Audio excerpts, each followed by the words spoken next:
Hey yo, what is up guys? Welcome back sa channel natin. Kamusta na kayo? Ako, okay pa naman. Kung hindi nyo alam, no, mga kasabwat, nagkaroon ako ng ACL partial tear, no? At medyo matagal na rin, halos 3 weeks na. 3 weeks ago na. At okay naman na, nakakalakad na ako. Yun, buti na lang, no, ang dami kong nai-upload na videos. Kaya hindi ako nawalan ng video for the past weeks, no. Yan, kasi kung hindi ako nakapag-upload in advance, siguro kala nyo na naman nawala na naman ako. Hindi na naman ako nakapag-upload. Yan. Pero, ayun, all good in the hood. Medyo okay naman na tayo, no? Yan, so, o nga pala, no? Kung hindi nyo alam, mga kasabot, no? Meron na tayong podcast channel ngayon sa Spotify. So, if you haven't yet, search nyo lang The Needle House Tattoo Podcast sa Spotify, and then follow nyo na kayo. Follow nyo na ako doon, and also videos din yung mga nandun. Yan. Okay, yan. Pero itong video na to, this is just for YouTube, no? Hindi lahat ng ina-upload ko dito is ina-upload ko sa podcast kasi syempre it's a whole different parang ibang-iba siya kumpara sa YouTube. So, lahat ng ina-upload ko sa podcast, ina-upload ko din dito. Pero hindi lahat ng ina-upload ko sa YouTube ay ina-upload ko sa podcast. Anyways, kung hindi ka pa nakasubscribe dito sa YouTube channel natin, please do subscribe and hit the bell icon para na-notify ka tuwing may bago tayong video. Dahil every Saturday, nag-upload tayo ng bagong video. Yan, that's 7 p.m. Okay, yan. So, ano nga bang... ano nga bang pag-uusapan natin today? So, ayan, ito yung kodigo natin. Yan o, shoutout sa cellphone ko, ang ganda. Ano siya, naka-transparent yung likod niya. Tutuwa lang ako, if you're a batang 90s, siguro, trip nyo rin yung mga transparent na ganito. Yan. So, eto na nga, ano nga bang pag-uusapan natin? Ito, well, isang... meron kasi ako napanood na video, no, na isang tattoo artist, nagsasalita siya about dun sa nangyari dun sa tattoo competition, no, na yung kanyang client or model ay parang nahimatay, nawala ng malay, or ayun, ganun yung nangyari. So pinanood ko siya and I wanna make a video out of it kasi medyo ang dami natin kailangan pag-usapan dito. Okay. Pero yun, bago tayo magsimula, intro muna tayo, okay?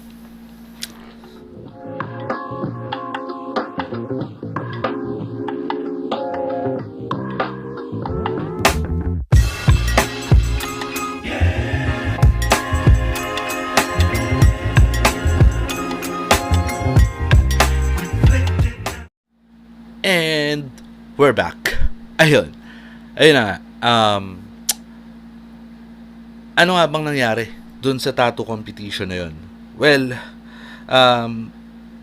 siguro magpapakita ako ng ibang mga, di ko alam kung clips. Siguro yung ibang clips, pakita ko dito.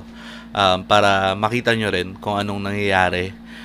Pero, ayun,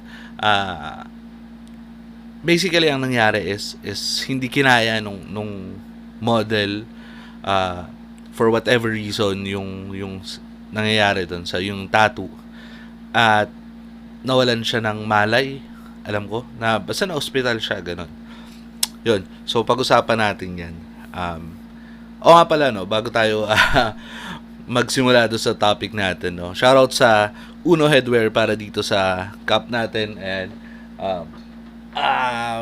yan, nakuha akong 2 cup sa kanya. Isang Bass Pro at isang Canada Dry. Yan. Origyan, mga kasabot. Ang ganda. Tapos sobrang mura lang. um, pwede nyo silang i-search sa Instagram, TikTok, and Facebook. Alam ko. Yun. Nakita ko lang sila sa TikTok at napa-order ako yun. Sobrang mura lang nung mga binibenta nilang cup. Kung mahilig kayo sa cup, ako, if you all know guys, I have like ton of caps kasi sobrang hilig natin diyan. Yun, so shoutout sa Uno Headwear. Hindi to sponsored or hindi rin sila nagpapa-shoutout. Sobrang na-appreciate ko lang yung shop na yun. Ayun. So ayun na nga, mabalik tayo sa usapan natin. So sorry. Medyo sinisipon pa ako.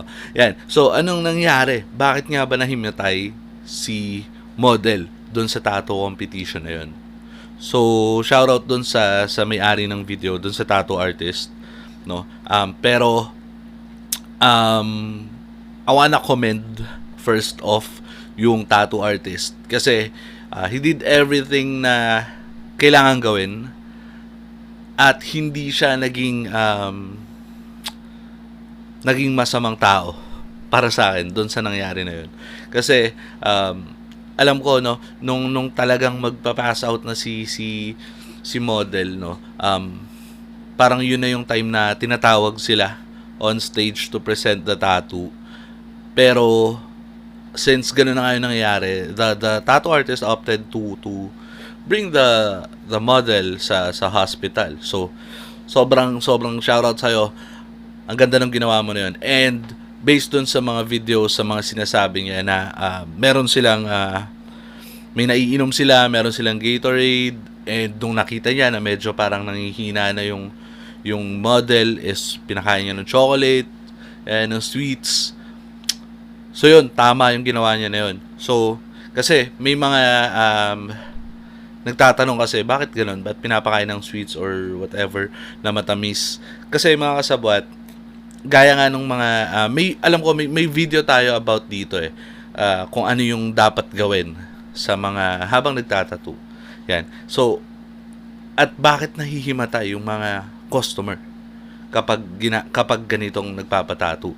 So first reason is biglang nagka-crash yung nila, yung sugar nila. So bakit ba nangyayari to? So kasi syempre, ito na naman tayo, papanggap na naman tayong doktor.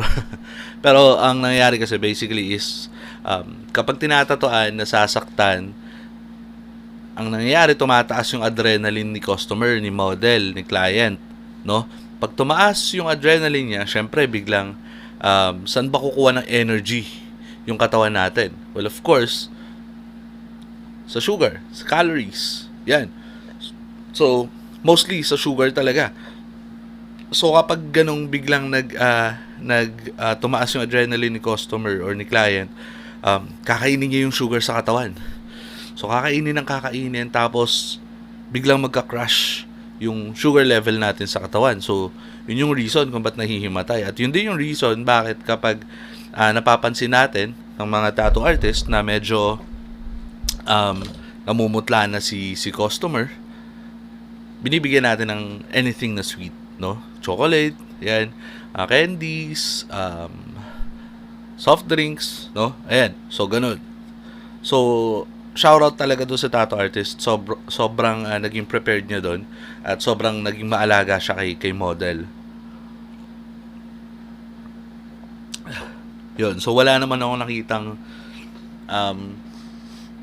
mali sa side ni tattoo artist, no? Hindi kasi natin pwedeng sabihin na sana tinigil na lang kasi ni tattoo artist o bla bla bla, ganyan. Pero kasi napag-usapan niyo yan ni model ni client And si client di naman first time magpa-tattoo. So si client expected na yan na magiging masakit to. And sabi nga ni tattoo artist is that si client daw ay dati na niyang customer, dati na niyang natatuan, kaibigan niya. So alam na niya kung ano yung paano siya magtatato kay customer or kay client, no? Yan din yung isa sa mga pinapayo ko sa mga sumasali sa tattoo competition. It's better na yung isasali nyo or yung gagawin yung model is natatoan nyo na dati para alam nyo kung ano yung labas ng tinta sa kanya, ano yung complementing na kulay sa balat niya, or saan siya, kung may allergies ba siya sa kulay or whatever, kung gaano ba yung pain tolerance ni client, ni model, di ba? So yun, ang ganda ng ginawa ni tattoo artist doon. And pangalawa, doon naman tayo sa side ni client, ni model, no? Sabi ni tattoo artist, si model daw ay puyat, pero kaya naman.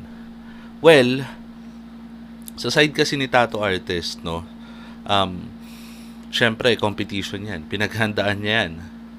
Tapos, syempre, naglaan ng oras, ng pera, ng panahon, di ba? Ng pagod.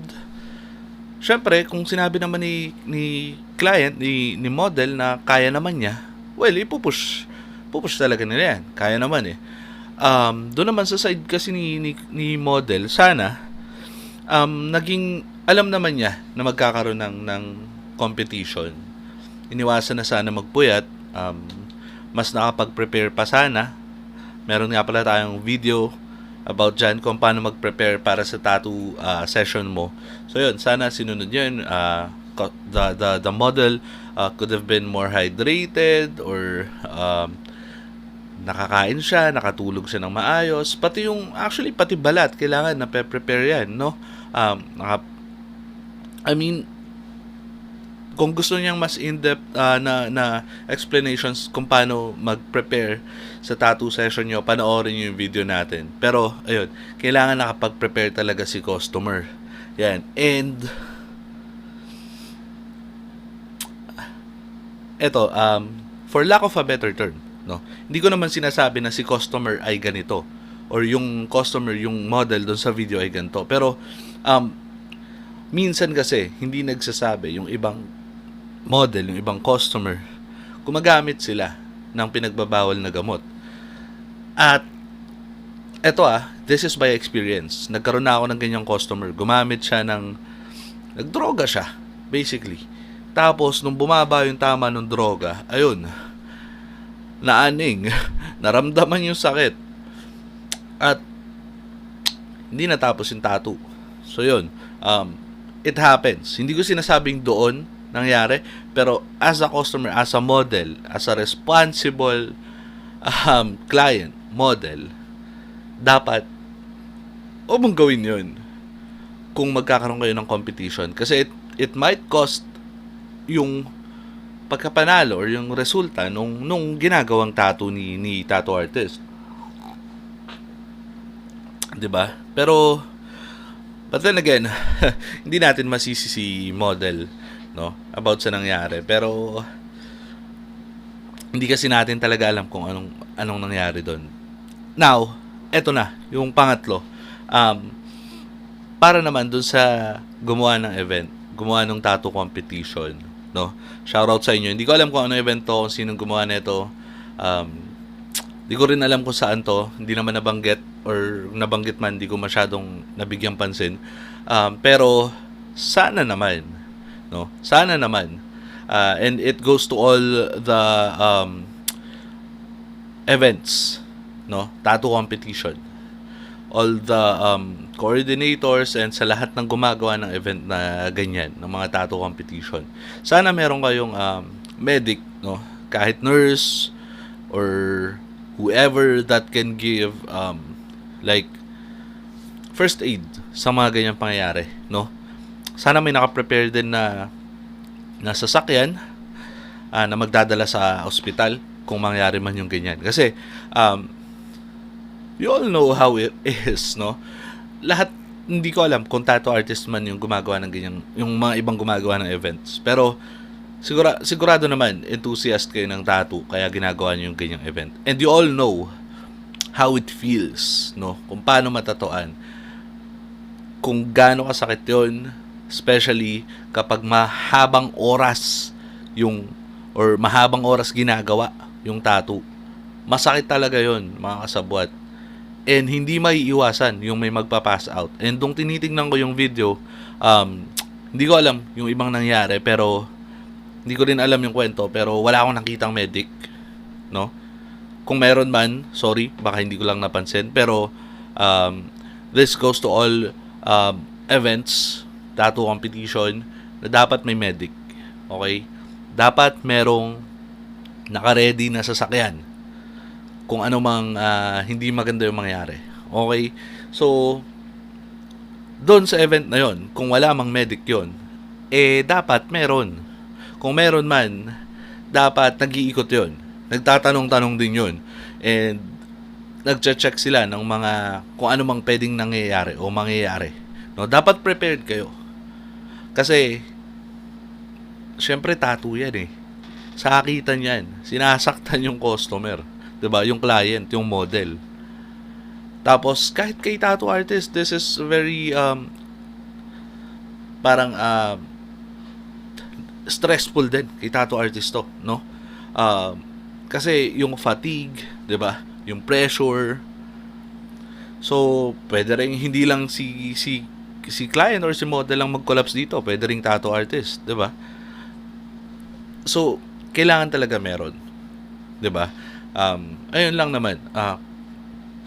Pero kung mangyayari man yung ganitong mga pangyayari ulit, dapat mas prepared na yung mga hindi lang yung events, no? Yung customer din, yung client, yung model, si tattoo artist din. And again, hands up ako dun sa tattoo artist. Hindi siya gumawa, parang wala naman ako nakitang mali na ginawa niya. Although nung medyo gitna pa lang, they could have stopped, no? Para hindi na nadala sa ospital. Pero again, discretion naman 'yan. Pati nung model, kasi baka sinasabi kasi nung model kaya pa. Pero yun lang naman yung nakikita ko kasi ako sobrang maingat ako sa ganyan, no?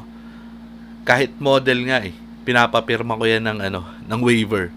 No, kasi syempre nag-iingat lang tayo. Pero nasa sa inyo yun. Since model yan, hindi naman siguro kailangan ng waiver, pero ako kasi sa customers, no, kailangan talaga ng waiver kasi may involved na pera dyan, di ba? At para sure din kasi mahirap na. Yun lang naman. Gumawa lang ako ng reaction video about doon kasi medyo nakaka-discourage yun para sa mga ibang gusto mag-model, di ba? Nakaka-trauma din yun para sa tattoo artist kasi sayang yung oras, sayang yung pera, sayang yung pagod.